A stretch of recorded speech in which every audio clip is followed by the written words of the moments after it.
Hello! I would like to do a quick overview of EasyState to explain some setup and key concepts. The first thing I would like to point out is that there are several samples included with EasyState. Each of these highlights different functionalities starting from extremely simple to somewhat complex. For each of these samples, a README file is included telling you how to get these samples to work in your project. If you run into any issues, email me. I'll include the email in the description. EasyState also includes a documentation file that can help answer questions about other functionality. The EasyState code is broken into two sections. You have the editor scripts and the runtime scripts. Editor scripts handle all the various windows and inspectors that EasyState has, while the runtime section contains all the framework scripts. You shouldn't necessarily have to mess with any of these, but it's worth knowing in case you'd like to extend EasyState to meet your specific use case.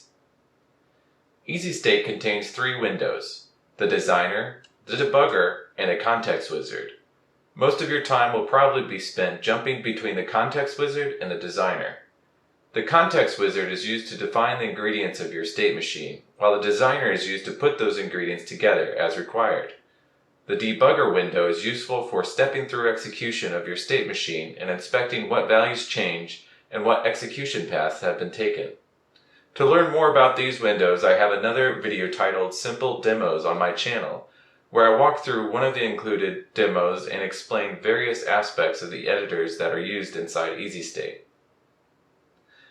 Now let's look at how the state machine integrates with the rest of your Unity project.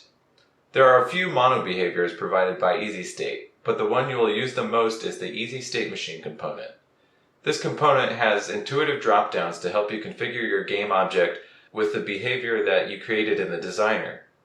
EasyState uses plenty of events to make it easy to know what is going on internally in your state machine.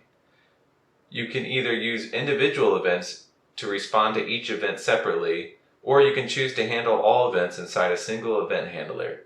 These handlers are generated from templates to aid in development speed. It is inside these event handlers that you should hook up any dependencies that your state machine requires. You can also send messages out from your state machine via the flexible data grab bag object. This has been a brief overview of how EasyState is put together. Thanks for watching.